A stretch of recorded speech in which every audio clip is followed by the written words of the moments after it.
Narendra Modi is as commanding जैसे उनके पास आज भी 300 सांसद हो। और दोनों चीज़ में सौरभ आप देखिए कि अगर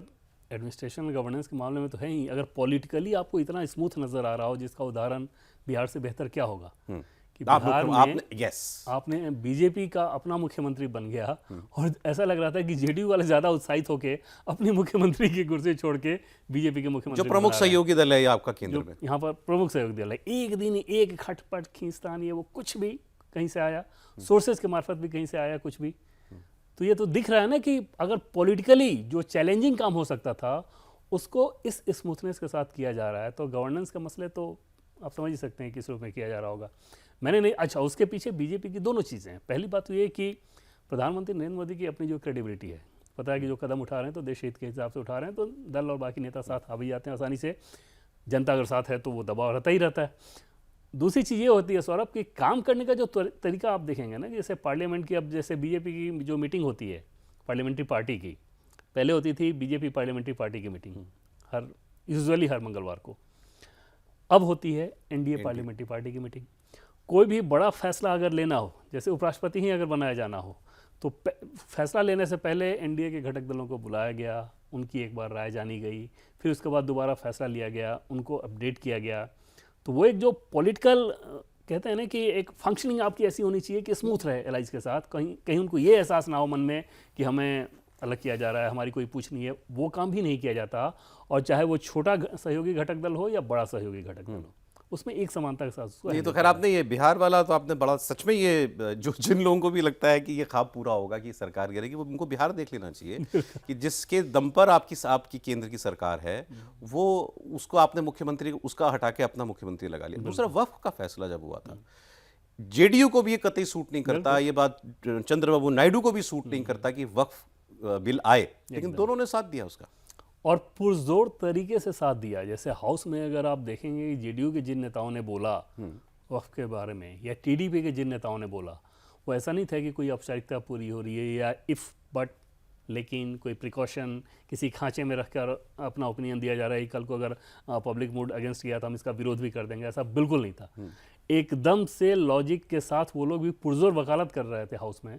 कि क्यों इतना ज़रूरी है। और उसके पीछे जैसे कि पहले मैंने आपको बताया कि सरकार जब उनके साथ कम्युनिकेट करती है तो उसमें सारे तर्क और तथ्यों के साथ वो समझ में आ गया उनको कि हाँ ये ज़रूरी है। अब ये बताइए कि ये जो राहुल गांधी पिछले 4-5 दिनों से जब से इनका रायबरेली का दौरा शुरू हुआ, वो पता नहीं शायद वो तिथि निकाली थी उन्होंने या क्या था कि वो उस दिन से उन्होंने एक तरीके से एजेंडा सेट करके आर्थिक तूफान आएगा, आर्थिक तूफान आएगा, आर्थिक तूफान आएगा, ये काम शुरू किया है। चाहे वो फिर वो सोशल मीडिया पर कर रहे हों या अपनी सभाओं के अंदर कर रहे हों, इसको लेकर के बीजेपी या सत्ता पक्ष के अंदर कोई ज़रा सी भी मरमरिंग है क्या कि इस कैंपेन का जवाब देना है, या ये कैंपेन कहीं लोगों के बीच ना चला जाए?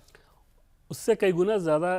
अलर्टनेस नज़र ये आता है कि इकॉनमी को लेके आपको कैसे आगे बढ़ाना है, जैसे सरकार के स्तर पे या पार्टी के स्तर पे यही चीज़ें दिख रहे हैं। क्योंकि राहुल गांधी जिस बात को कह रहे हैं सौरभ, ये वैसा ही है कि सैटरडे के बाद संडे आएगा, संडे के बाद मंडे आएगा। बच्चा बच्चा जान रहा है कि अगर फ्यूल को लेके इतना क्राइसिस हुआ है अंतर्राष्ट्रीय स्तर पर, आपके यहाँ फ्यूल महंगा हुआ है, तो उस महंगाई का असर बाकी चीज़ों पर भी होगा, चीज़ें महंगी होंगी। पेट्रोल डीजल तो ऑलरेडी हो ही गया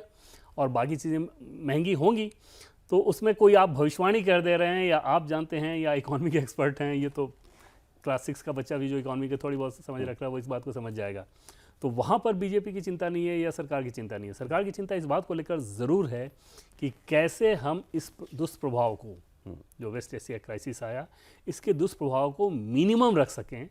उसके लिए क्या क्या कदम उठाए जाने हैं। तो वो सारा एक्शन उसी रूप में नजर बीजेपी और सरकार को ये कॉन्फिडेंस है कि लोग समझेंगे कि ये मजबूरी है, उसमें दो चीज़ें, जैसे आज भी तेल बढ़ा। हाँ, उसमें दो चीज़ें हैं। पहली बात तो ये है कि उनको ये पता है कि हमारे इकोनॉमी के जो बेसिक्स हैं, बाकी सारे पैरामीटर्स पे,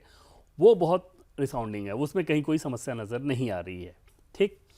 पेट्रोल डीजल ये सामने नज़र आ रहा समस्या है, वो जो क्राइसिस है वो दिख रहा है, उसका लॉजिक समझ में आ रहा है, तो और उसको टाला नहीं जा सकता, उसको यथासंभव आप कर्टेल कर सकते हैं। उसमें सरकार को एकदम से भरोसा है कि देश के लोगों को ये पता है, ऐसा नहीं है कि क्राइसिस कोई ऐसी चीज़ है कि पर्दे के पीछे छुपी हुई है। वेस्ट एशिया क्राइसिस आप देखें तो social media, national media, traditional media, मतलब हर जगह वही कवरेज हो रहा है, हर व्यक्ति ये बात कर रहा है। तो उसमें लोगों को ये पता है कि हाँ ये चीज़ें हो रही हैं महंगी। और मतलब पेट्रोल और डीजल अगर पूरी दुनिया में इतना है, अब तो वैसा जमाना नहीं है ना कि ये लोगों को पता ना रहे। सोशल मीडिया के जमाने में तो कोई भी चीज़ आ जाती, जैसे बीजेपी ने सारा डाटा बाकी देशों का उठा के सामने रख दिया। तो वो लोग कंपेयर करते हैं ना कि अमेरिका में कितना बड़ा, जर्मनी में कितना बड़ा, चाइना में कितना बड़ा, जापान में कितना बड़ा, हमारे यहाँ कितना बड़ा है। नहीं, आज ही शायद बीजेपी वालों ने डेटा दिया है, किसने दिया कि अमेरिका में, मलेशिया में, इन देशों में कितनी महंगाई बढ़ी, तो वो महंगाई डबल डिजिट में ही नहीं है, वो 40-50% बिल्कुल ज़्यादा महंगाई बढ़ गई है। बिल्कुल बिल्कुल। और टर्की जैसे देश में आप सोचें ना 70-80% वहाँ पे पहुंची हुई थी। तो इस तरह के महंगाई के दौर में अगर कोई भारत में ऐसे ऐसे हालात पैदा नहीं होंगे, उसको वैसे एकदम से दूर दूर तक उसकी कोई संभावना भी नजर नहीं आ रही है। और उसके ये संभावना नजर नहीं आने के पीछे वजह ये है कि इकोनॉमी के आपके बाकी जो पैरामीटर्स हैं उस पर कहीं कोई समस्या नहीं है।